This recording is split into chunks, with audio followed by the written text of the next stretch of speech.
Bismillahirrahmanirrahim. Assalamualaikum warahmatullahi wabarakatuh. Waalaikumsalam warahmatullahi wabarakatuh. Alhamdulillahillazi ja'ala hadza sayyida syuhur syahrul ramadan wa unzila fil Qur'an hudan lin-nasi wa bayyinatin minal huda wal furqan. Asyhadu an la ilaha illallah wahdahu la syarika lah wa asyhadu anna sayyidana Muhammadan abduhu wa rasuluhu la nabiyya ba'dah. Allahumma salli wa sallim wa barik ala sayyidina Muhammadin Sallallahu alaihi wasallam wa ala alihi wa sahbihi ajma'in. Amma ba'du. Rabbis rahli sadri wa yassirli amri wa hlul 'uqdatam min lisani yafqahu qawli. Qala Allah ta'ala bil Qur'anil Karim, ya ayyuhalladzina amanu kutiba 'alaikumus shiyam kama kutiba 'alal ladzina min qablikum la'allakum tattaqun. Qala Rasulullah sallallahu alaihi wasallam, man shoma ramadhana imanan wa ihtisaban ghufira lahu ma taqaddama min dhanbihi. Sadaqallahul azim wa sadaqa rasulun nabiyul habibul karim wa nahnu ala dzalika minasyahidin. Alhamdulillah, puja dan puji syukur kita panjatkan kepada Allah atas segala limpahan nikmat serta karunia yang dilimpahkan kepada kita, terutama nikmat iman, nikmat Islam, nikmat kesehatan, serta nikmat panjang umur, dan juga tidak kalah penting adalah nikmat istiqomah, sehingga kita sebagai umat Islam selalu istiqomah menjalankan syariat, menjalankan kewajiban yang ditetapkan oleh Allah Subhanahu wa taala sesuai dengan sunnah Nabi Muhammad sallallahu alaihi wasallam. Alhamdulillah, pada kajian subuh kali ini jamaahnya luar biasa. Alhamdulillah. Sampai ada yang di pojok-pojok penuh.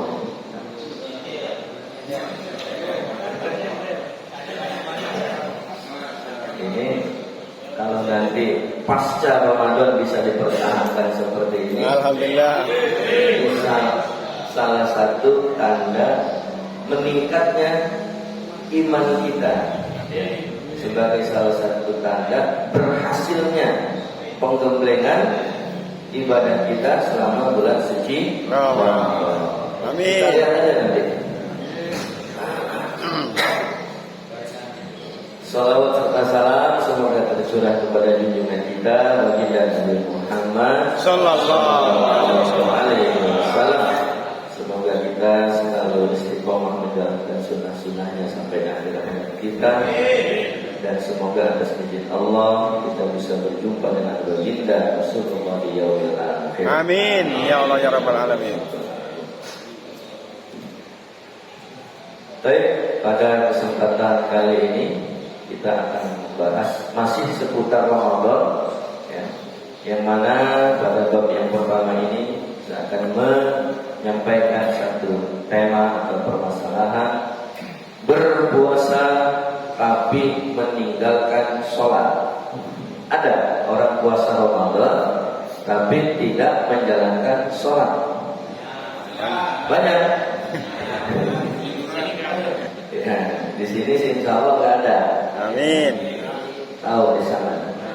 Nah, biasanya ada anak-anak, ya kalau anak-anak sih nggak masalah karena dia masih dalam tahap belajar. Tapi saya memang pernah juga atau selalu menjumpai itu biasanya kalau di proyek, karena kebetulan memang dunia saya di situ ya, salah satunya pernah beberapa puasa yang lalu ya, beberapa tahun yang lalu itu tukang saya kerja puasa gitu, tapi nggak sholat, bingung sih. Ya itulah karena apa? Karena ketidakpahaman ya mereka tentang syariat. Baik, di sini dikatakan bahwa barang siapa berpuasa tetapi meninggalkan sholat, berarti ia meninggalkan rukun terpenting di dalam rukun Islam setelah tauhid. Rukun Islam yang pertama kan tauhid ya, syahadat. Yang kedua adalah menegakkan sholat. Puasanya sama sekali tidak bermanfaat. Tidak bermanfaat. Tapi gimana ya kalau gitu puasa aja daripada puasa tapi gak bermanfaat, salah lagi gitu kan. Ya udah nggak apa-apa, bagus gitu, dia masih mau puasa walaupun tidak sholat, tetapi ini harus diluruskan pengertian atau pemahaman tersebut. Karena walau bagaimanapun amalan pertama yang akan dihisab, diperiksa nanti di yaumil akhir adalah sholat. Yang lain-lain mau belakangan. Jadi jangan ngandelin syafaat, gitu kan? Kok kita nggak ada bersyafaat ini? Padahal bersolawat, sering bersolawat, selalu bersolawat kepada Nabi Muhammad. Kok nggak ada bersyafaat? Ya, kewajiban utamanya nggak dijalankan. Sementara syafaat itu salah satu fungsinya adalah menambal kekurangan-kekurangan kita ketika di yaumul akhir. Misalkan kita tekor nih pahala kita, itu barulah syafaat itu akan diturunkan untuk menyelamatkan orang tersebut. Baik. Sebab sholat adalah tiang agama, di atasnya lah agama akan tegak. Dan orang yang meninggalkan sholat hukumnya adalah kafir. Nah, dalam arti apa? Ketika ada dua nih maksudnya. Kafir secara hukmi ketika ia memang tidak mau menerima syariat sholat, itu berarti dia tidak menerima rukun Islam, ya kafir. Ya. Tetapi juga disebut kafir dalam arti dia bandel, ya, tidak menjalankan. Dia tahu itu adalah satu perintah kewajiban, tapi karena mungkin hidayahnya belum menyentuh di dalam hatinya, dia masih meninggalkan. Capek lah, malas lah, gitu, ribet lah, gitu kan. Tapi dia tahu itu adalah sebuah kewajiban. Nah, tapi kita harus hati-hati bahwa dosa meninggalkan sholat itu termasuk dosa besar yang tidak akan diampuni dosa kita oleh Allah kecuali dengan bertaubatan nasuha. Baik. Di dalam hadis Rasulullah SAW, Rasulullah bersabda, al-ahdul ladzi bainana wa bainahum sholatu faman tarakaha faqad kafar. Perjanjian antara kami dengan mereka adalah sholat. Barang siapa meninggalkan maka ia telah kafir. Nah, ini jelas ya. Kemudian juga dari Jabir radhiyallahu anhu meriwayatkan Rasulullah SAW bersabda, bainar rajuli wal kufri tarkus sholat. Batas antara seseorang dengan kafir adalah meninggalkan sholat. Jadi kalau untuk membedakan mana yang mukmin dan mana yang kafir, lihat aja sholat atau enggak. Kalau dia enggak sholat, maka berarti dia kafir. Baik. Tentang keputusan terhadap orang-orang kafir, Allah Subhanahu wa taala berfirman, wa qadimna ila ma amilu min amalin faj'alnahu haba'an mansura, dalam surat Al-Furqan. Nah, Al-Furqan itu sendiri artinya apa? Al-Quran. Al-Furqan itu artinya pembeda antara yang hak dan yang batil. Makanya sahabat Umar dijuluki dengan Umar Al-Faruq, orang yang dengan tegas membedakan mana yang hak dan mana yang batil. Ya, kalau yang batil diberantas dengannya, ya, yang hak ditingkatkan. Dan kami hadapi segala amal yang mereka kerjakan, lalu kami jadikan amal itu bagaikan debu yang berterbangan. Nah ini, jadi kalau orang kafir itu sehebat apapun dia beramal, maka amalannya itu dikatakan seperti debu yang berterbangan, jadi tidak menghasilkan apa-apa. Jadi ganjaran pahalanya itu nol. Nah, sementara definisi kafir di sini salah satunya adalah orang yang meninggalkan sholat. Jadi ketika seseorang meninggalkan sholat, tadi di awal sudah dikatakan bahwa tidak bermanfaat baginya amalan-amalan lain kalau dia tidak sholat, termasuk puasa. Nah, ini hati-hati. Jadi jangan kita terlalu mindset kita setiap amalan itu ada pahalanya masing-masing. Jadi kalau kita berbuat dosa ini, kita berbuat kebaikan ini, dapat ini dosanya misalkan 1000, ini melakukan amal soleh pahalanya 2000, masih untung 1000, kan gitu ya.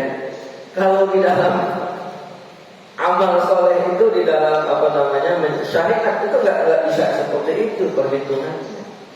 Jadi kita dikenakan dulu kewajiban-kewajiban pokok. Ketika kewajiban pokok itu sudah kita jalankan, maka itulah yang menjadi syarat bisa diterimanya amalan-amalan kita yang lain. Begitu. Seperti kalau kita bicara tentang sholat sendiri, sholat itu bisa dikatakan sah dan diterima oleh Allah kalau memenuhi syarat-syarat sahnya sholat. Sah gak sholat orang yang tidak punya wudhu? Tidak sah. Walaupun dia sholat 7000 rakaat tapi gak punya wudhu, ya sholatnya gak dihitung.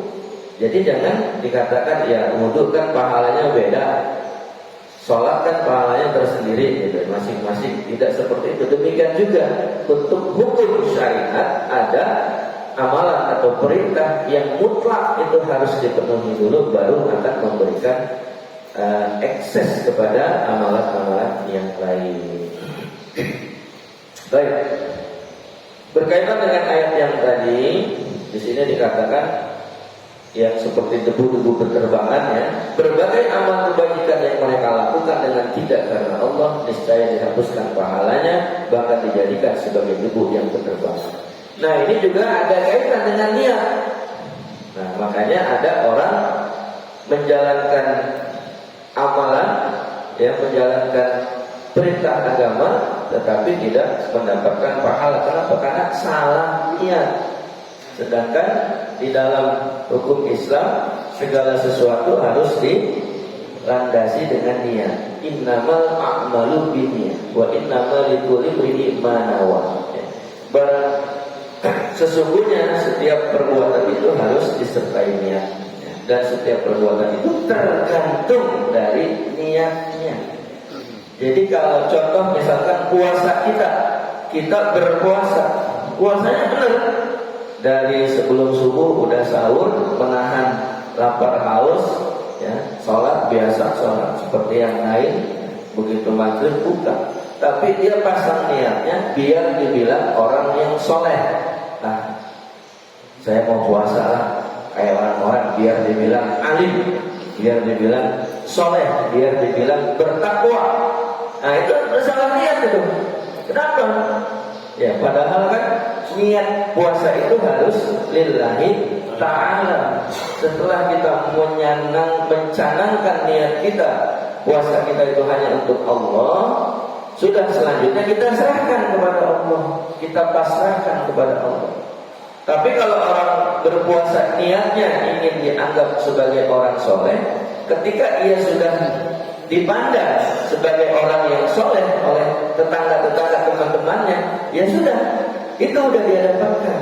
Tetapi pahala di sisi Allahnya tidak dapat. Ini kan sering dijelaskan ya di dalam bab ikhlas, terutama di dalam hadis Riyadhus Shalihin, ya, itu ada di yaumil akhir ketika hari hisab, ya, seorang ahli ilmu yang selalu mengajarkan ilmunya, bahkan memberikan maslahat kepada murid-murid yang diajarkannya, tetapi ketika dia yaumil hisab, pahala mengajarkan ilmunya tidak ada nilainya. Dia protes pada Allah. Kenapa dia tidak mendapatkan pahala, dan bahkan diperintahkan oleh Allah kepada malaikat untuk dimasukkan ke dalam api neraka? Karena salah niat. Niatnya apa dia? Dia niatnya ingin dianggap sebagai ulama ketika dia mengajarkan ilmu-ilmu agama. Dan itu sudah didapatkannya di dunia. Orang sudah memanggilnya, Masya Allah, Pak Kiai, Syekh, ya, Al-Mukarram. Orang menghormati dia karena memang dia sebagai ahli ilmu. Tetapi itu niat dia mengajarkan ilmu itu tujuannya agar dibilang sebagai seorang yang alim. Dan itu sudah didapatkan. Orang sudah manggil dia Syekh, sudah manggil dia Al-Mukarram, sudah manggil dia Kiai. Masya Allah, udah didapatkan. Tetapi pahalanya di mata Allah no, baik. Jadi jangan sampai kita berpuasa karena salah niat, maka puasa kita tidak berarti di mata Allah. Demikian pula halnya dengan meninggalkan sholat berjamaah atau mengakhirkan sholat dari waktunya. Perbuatan tersebut ya dikenai ancaman yang keras. Nah, ini maksudnya adalah ketika kondisinya memungkinkan bagi seseorang untuk mengerjakan sholat berjamaah tepat waktu, tetapi dia tidak melakukannya. Nah, ini terkena ancaman. Lain hal kalau memang ada uzur. Ya. Di dalam surat Al-Ma'un Allah berfirman, "Fawailul lil musallin alladzina hum an shalatihim sahun." Maka kecelakaanlah bagi orang-orang yang sholat, yaitu orang yang lalai dari sholatnya. Beberapa mufassir menafsirkan ayat ini, pengertian daripada lalai dalam sholat yang pertama, memang dia melalaikan dari segi waktu, ya. Sudah waktunya tapi masih nyantai saja. Padahal dia nggak ada kegiatan yang urgent atau membuatnya mendapatkan rukhsah atau keringanan. Ya, misalkan lagi main catur, gitu kan, cetak, gitu kan. Ada Allahu Akbar, Allahu Akbar. Tanggungnya udah mau sekap ini kan. Kudanya lari. Bukannya stop pergi ke masjid, terus kalah lagi kan. Penasaran, ayo main lagi. Akhirnya waktu sholatnya udah hampir habis, baru dia buru-buru. Masih penting, artinya masih ingat gitu kan. Nah, tetapi di dalam ayat ini ada ulama yang mengkategorikan orang tersebut masuk di dalam ancaman sebagai orang yang melalaikan sholat. Ada juga yang menafsirkan melalaikan sholat di sini, sholatnya udah benar, udah bagus, ya, tepat waktu berjamaah. Tetapi apa-apa yang dia ikrarkan di dalam sholat itu tidak dilaksanakan, bahkan sebaliknya yang dia kerjakan. Misalkan di dalam sholat ketika bacaan-bacaannya, inna sholati wa nusuki wa mahyaya wa mamati lillahi rabbil alamin.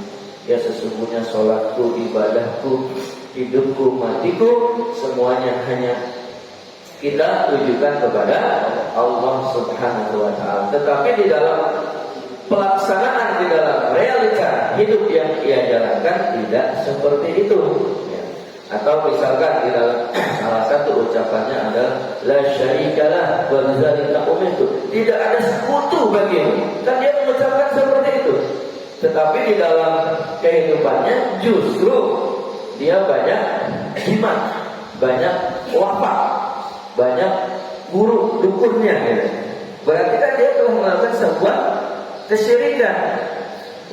Jadi di rumahnya ada beberapa kotak-kotak. Nah, ini batu buat penglaris biar rezekinya lancar. Kotak satu lagi ini untuk pengasihan, ya. Jadi kalau orang bicara sama dia, orang terpesona aja gitu kan.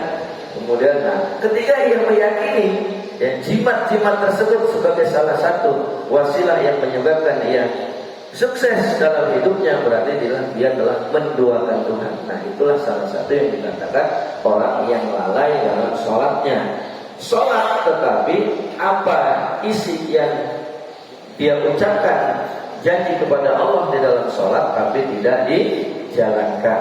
Itu salah satu makna melalaikan. Nah, sedangkan dalam penjelasan di sini, mereka yang lalai dari sholat sehingga waktunya berlalu, nah itu yang sudah barusan ya kita jelaskan.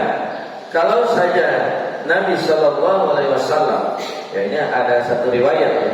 Kalau saja Nabi Shallallahu Alaihi Wasallam tidak mengizinkan sholat di rumah kepada orang buta yang tidak mendapatkan orang yang menuntunnya ke masjid, bagaimana pula dengan orang yang pandangannya tajam, sehat dan tidak memiliki uzur?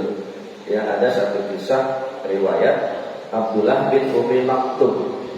Itu sahabat Rasulullah, buta, dari rumah ke masjid itu melewati beberapa jurang, selokan.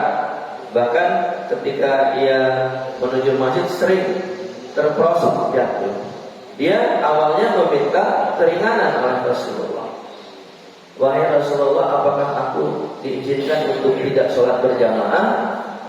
Memang rumah kamu jauh Rasulullah. Oh ya boleh kalau kamu sih gitu kan. Aku pun buta pula katanya. Tapi Rasulullah bertanya lagi, sebentar, apakah engkau masih mendengar suara azan dari masjid? Masih ya Rasulullah. Kalau begitu kamu tetap wajib berjamaah, sholat berjamaah ke masjid. Itu yang buta, yang ke masjid pun harus dituntun, tetap diwajibkan oleh Rasulullah untuk sholat berjamaah. Nah kalau kita kan buta, enggak kan gitu ya. Jalannya juga dari rumah ke masjid enggak lewatin jurang, enggak lewatin gunung gitu kan. Dan jalanannya rata gitu, licin, udah enak gitu kan. Nah tetapi ketika kita tidak sholat berjamaah, nah ini kena ancaman termasuk orang yang melalaikan dalam sholat. Baik, Bapak yang dirahmati Allah, berpuasa tetapi meninggalkan sholat atau tidak sholat berjamaah merupakan pertanda yang jelas bahwa ia tidak berpuasa karena mentaati perintah Tuhan. Jadi dia puasanya bukan karena mentaati Allah Subhanahu Wa Taala. Jika tidak demikian, kenapa ia meninggalkan kewajiban yang pertama yaitu sholat? Padahal kewajiban itu merupakan satu rangkaian utuh yang tidak terpisah-pisah, bagian yang satu menguatkan bagian yang lain. Jadi kuncinya, ya, seperti tadi lah ya, sudah saya jelaskan, sholat itu adalah ibadah utama yang harus ditunaikan dulu, barulah ibadah-ibadah pendukung yang lain bisa diterima. Ketika sholat itu tidak kita kerjakan, maka ibadah yang lain menjadi sia-sia. Termasuk puasa kita. Setiap muslim wajib berpuasa karena iman dan mengharap pahala dari Allah, tidak karena riya. Tahu riya? Ya itu tadi, melaksanakan ibadah atau amalan tapi ingin dipandang atau dipuji oleh orang lain. Sum'ah itu agar didengar atau orang lain melihat bahwa ia adalah orang yang soleh. Ikut-ikutan, nah ini hati-hati juga ya. Padahal bagus dia ikut-ikutan, tetapi di situ landasannya adalah karena misalkan di kantor bosnya sholat, waduh bos sholat gak enak, saya nggak sholat lah, gitu kan. Jadi bukan karena Allah, ya itu karena bos. Berarti kalau bos nggak ada di kantor bisa jadi dia nggak sholat, kan begitu ya. Kemudian toleransi kepada keluarga atau masyarakat tempat dia tinggal. Nah sama, ini juga ikut-ikutan juga. Jadi sholatnya itu karena di lingkungan tempat dia tinggal orang pada tetangganya pada sholat semua. Gak enak nih kalau gak sholat, malu gitu kan. Jadi tidak dipasangkan niat karena Allah. Nah, kalau di sini maka ada kan niat sholat. Karena apa ya? Tetangga kita semuanya sholat, kita juga sholat kan begitu. Ya, tapi wallahu a'lam. Jadi yang memotivasi dan mendorong berpuasa adalah karena iman bahwa Allah mewajibkan puasa tersebut atasnya serta karena mengharapkan pahala di sisi Allah dengan puasanya. Nah, di dalam sabda Rasulullah Sallallahu Alaihi Wasallam yang tadi sudah saya bacakan di muka, man shoma ramadhana imanan wa wahtisaban ghufira lahu ma taqaddama min dhanbi wa man qama ramadhana imanan wahtisaban ghufira lahu ma taqaddama min dhanbi wa man qama lailatal qadri imanan wahtisaban ghufira lahu ma taqaddama min dhanbi. Jadi ini satu rangkaian hadis ya, sebenarnya teksnya ini satu rangkaian, tapi sering kita mendengar potongan-potongannya ya. Barang siapa berpuasa Ramadan karena iman dan mengharap pahala dari Allah, niscaya diampuninya dosa-dosa yang telah lalu. Barang siapa melakukan sholat malam pada bulan Ramadan karena iman dan mengharap pahala dari Allah, niscaya diampuni dosa-dosanya yang telah lalu. Dan barang siapa melakukan sholat malam Lailatul Qadar karena iman dan mengharapkan pahala dari Allah, niscaya diampuni dosa-dosanya yang telah lalu. Amin. Dengan catatan amalan utamanya dikerjakan dulu, ya kan? Karena ini masih berkaitan dengan bab yang tadi, orang yang puasa tapi enggak sholat. Kemudian yang kedua, terkadang secara tidak sengaja ada orang berpuasa kemudian terluka, ya, mengeluarkan darah, mimisan, muntah, kemasukan air, atau bersin di luar kehendaknya.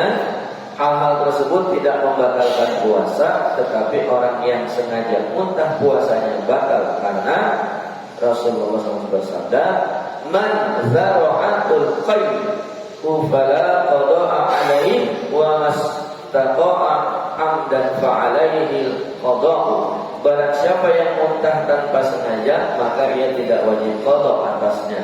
Tetapi barang siapa yang muntah, ia wajib mengqada puasanya. 5 orang imam kecuali Hasan. Jadi yang mentasdidnya 5 imam hadis kecuali Imam Hasan. Jadi di sini kalau kita sengaja memuntahkan makanan yang ada di dalam perut kita, ya dosa, ya, dengan sengaja.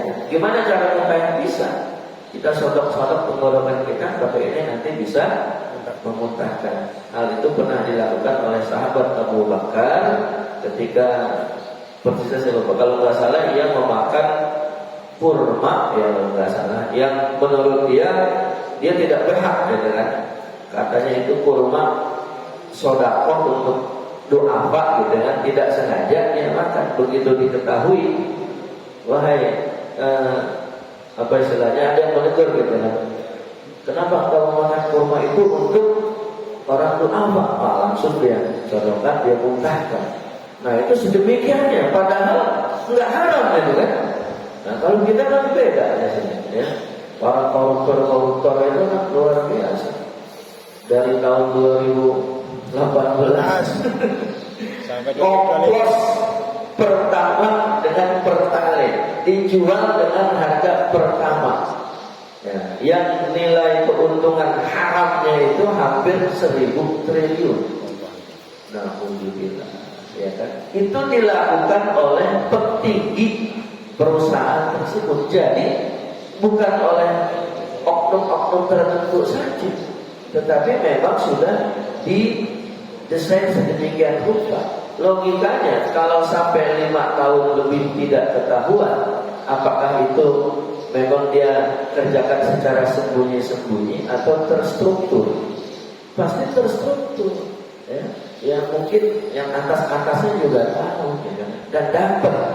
Berarti kita yang selama ini dari tahun 2018 ngisi bensin, baik untuk motor atau mobil, ngisi pertama, nah, itu sebenarnya pertalite.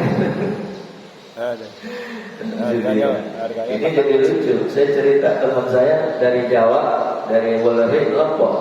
Wah, itu ribut-ribut apa sih? Pertama saya bilang itu dari pom bensin pertama udah dicampur pertalite. Jadi yang dijual di pom bensin itu pertamanya udah tinggal sedikit, isinya pertalite. Waduh, dia bilang. Jadi saya beli pertama buat dijual lagi di pom ini, saya campur lagi sama pertalite. Iya, yang dijual parah lagi, dia bilang. Iya, terus kalau beli pertalite untungnya dikit dia bilang. Kan nggak bisa nggak pakai barcode. Jadi dia nitip sama oknum SPB itu. Belinya 11.000 seliter, jualnya 12.000. Berarti untung 1.000. Tapi kalau pertama dia bilang kan kita bebas belinya 12.000 sekian, anggaplah 13.000 katanya. Dijual 15.000. Kalau dijual langsung aja masih ada untung 2.000. Dicampur lagi sama pertalite. Jadi untung saya 3.000 kalau jualan pertama. Iya lu untung tapi dosa tanggung semua orang yang beli. Bodo amat lah katanya. Astagfirullahaladzim. Nah itu kita masih agak maklum, itu orang awam, pedagang kecil, eceran, walaupun tetap dosa ya. Itu masuk dalam kategori wailul lil mutaffifin. Celakalah orang yang ngakalin timbangan. Ya, itu sama aja. Ngakalin timbangan kan hakikatnya harusnya sekilo cuma 8 on, tapi ukurannya sekilo. Ini juga sama. Dibilangnya pertama padahal isinya pertalite. Nah, apalagi kalau yang melakukan adalah pejabat yang memiliki kewenangan, berarti dia telah membohongi seluruh jutaan, bisa jadi jutaan rakyatnya selama puluhan tahun. Itu hukuman yang pantas, dia direndam di dalam pertama. Jadi bikin kolam isi pertama, dia suruh masuk ke situ, ditutup. Nah, nggak usah dimakan, biarin aja. 3 jam juga mati. Ya, baik. Ini kalau puasa mah sampai rada ini ya, menjelang syuruk ya, daripada pulang di luar tidur kan. Oh, yang ketiga, orang yang berpuasa boleh meniatkan puasanya dalam keadaan junub atau hadas besar. Nah, ini untuk pengetahuan, ya kan? Gimana contohnya? Misal ya kan, sebelum sahur atau menjelang tidur sempat naik ya, naik motor, naik kan, pokoknya ada begitu. Kemudian iya, kemudian pas sahur ya sahur gitu kan. Tapi ya dia mungkin karena baru bangun terus sahur udah mepet waktunya, dia belum sempat mandi junub, itu puasanya tetap sah gitu kan, dan dia tetap boleh meniatkan untuk puasa esok hari ya, tapi segera mandi, karena kan kalau mau sholat mah harus suci ya kan dari hadas besar. Nah kalau sampai sholatnya lupa mah repot. Jadi di sini ditegaskan bahwa orang yang dalam keadaan junub ya, kemudian mandi setelah terbit fajar, demikian pula halnya dengan wanita haid atau nifas, bila suci sebelum fajar maka ia wajib Nah, kalau ini hampir sama. Jadi orang sedang haid ya, kemudian sebelum fajar atau sebelum imsak udah habis nih haidnya, udah suci, harusnya kan dia mandi wajib ya kan, iya mandi wajib untuk hadas besar dari haid, maka dia sahur berpuasa. Tapi kalaupun dia sahur dulu, kemudian pas azan dia baru mandi haid, dia mandi suci, nggak apa-apa. Tapi dia tetap wajib berpuasa walaupun dia belum mandi, karena memang dia sudah tahu bahwa haidnya sudah bersih. Yang tahu siapa sudah bersih atau belum? Ya dia sendiri. Kalau suaminya kan nggak tahu, suaminya terima beres saja kan. Udah bersih belum? Udah.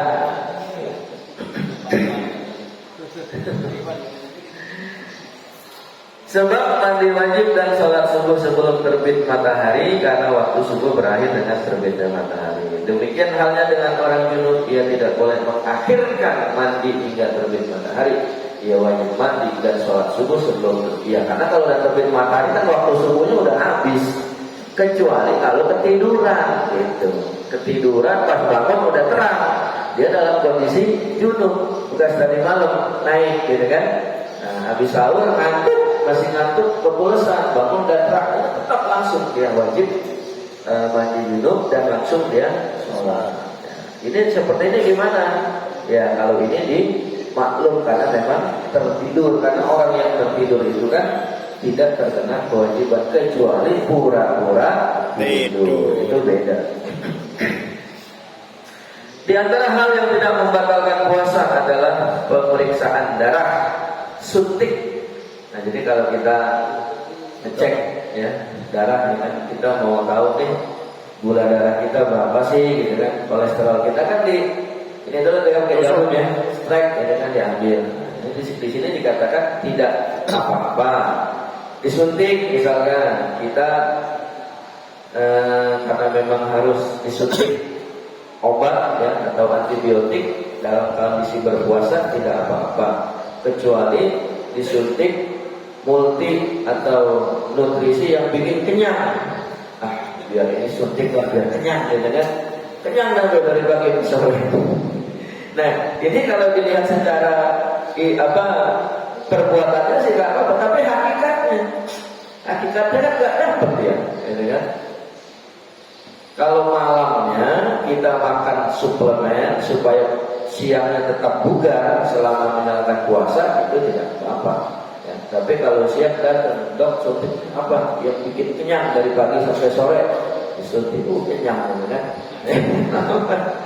Nah, itu nggak dapat menjalankan puasa. Termasuk donor, Pak? Iya, kalau donor nggak apa-apa. Ya, bekam juga tidak apa-apa. Tetapi jika memungkinkan melakukan hal-hal tersebut pada malam hari adalah lebih baik dan selamat, sebagaimana sabda Rasulullah SAW, "Dama yaribuka ila ma la yaribuk." Tinggalkan apa yang membuatmu ragu, kerjakan apa yang tidak membuatmu ragu.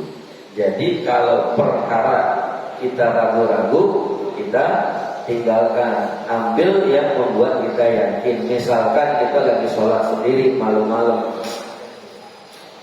ini udah 4 rakaat atau baru 3 rakaat gitu ya.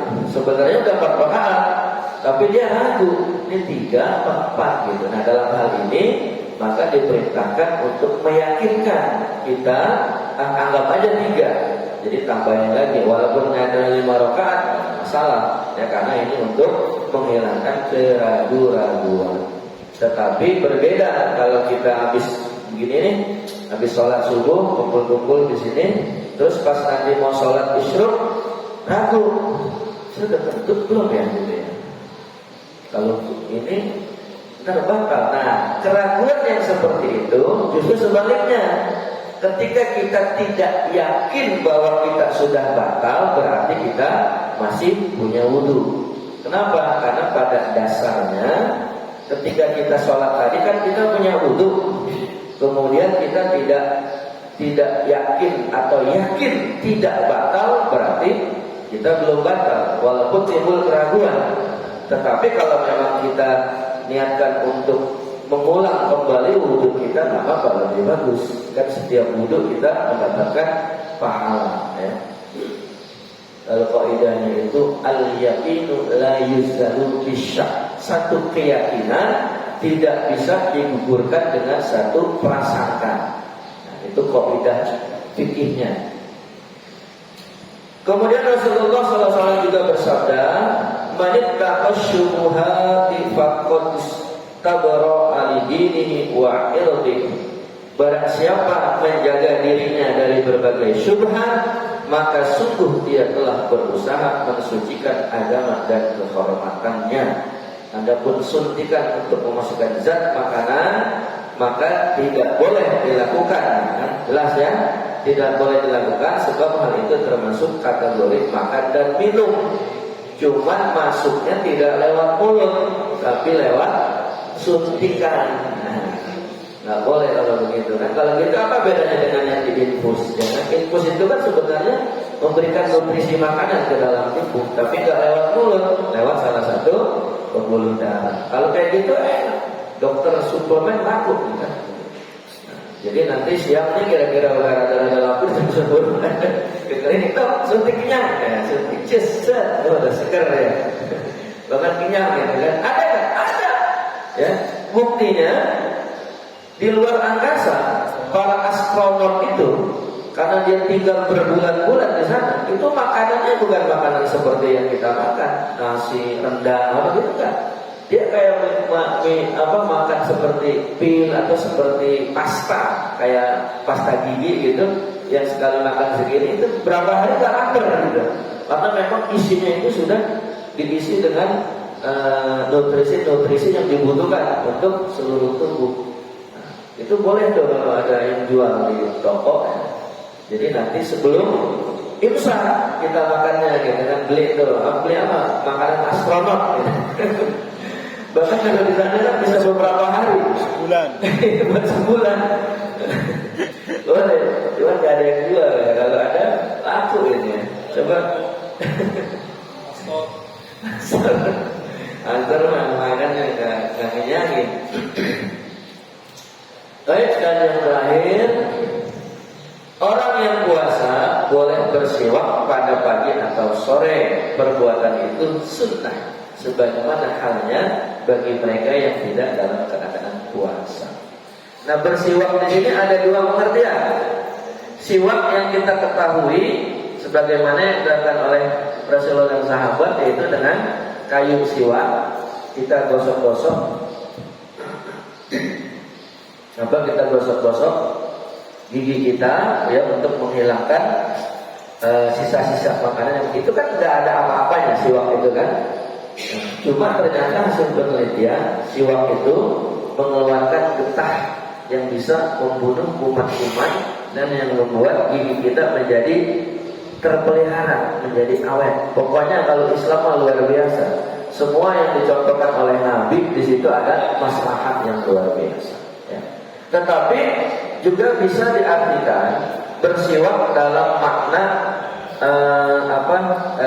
kiasnya adalah membersihkan mulut dengan cara menggosok gigi.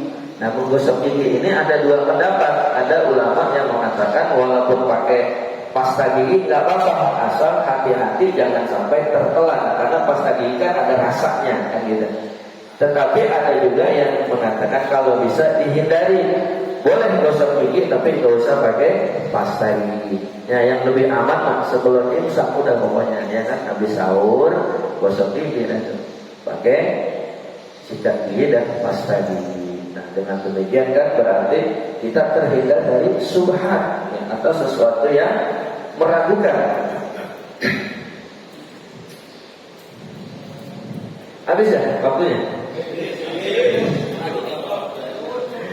Ini bab berikutnya justru intinya puasa yang sempurna. Habis ya? Baik ya. Kalau yang menarik ya, yang mau lanjut ntar khusus boleh ya, boleh nanti bikin likok sendiri tapi sesuai dengan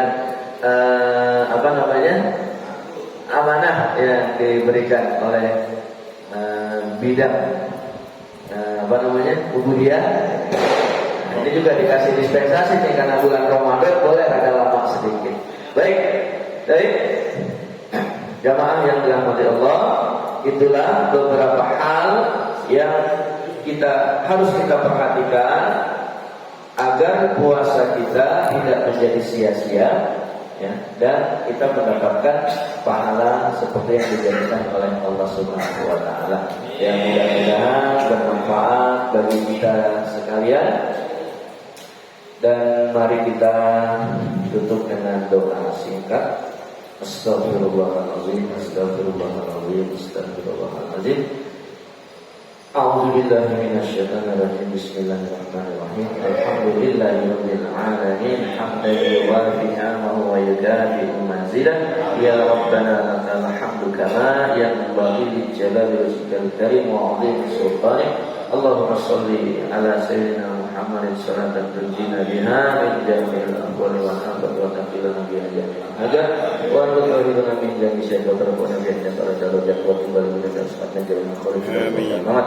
Allahumma taqabbal minna salatana wa siyamana wa qiyamana wa qu'udana wa tadarruna wa takhassuana wa taksirana ya arhamar rahimin. Rabbana zalamna anfusana wa lam taghfir lana wa tarhamna lanakunanna minal khasirin. Rabbana la tuzigh qulubana ba'da idh hadaytana wa hab lana min ladunka rahmatan wahhab. Rabbana atina fid dunya hasanah wa fil akhirati hasanah wa qina adzabannar. Walhamdulillahi rabbil alamin. Subhanakallahumma wa bihamdika asyhadu an la ilaha illa anta ilaih. Billahi taufiq wal hidayah. Wassalamualaikum warahmatullahi wabarakatuh. Waalaikumsalam warahmatullahi wabarakatuh. Biasanya ada bubur kacang hijau.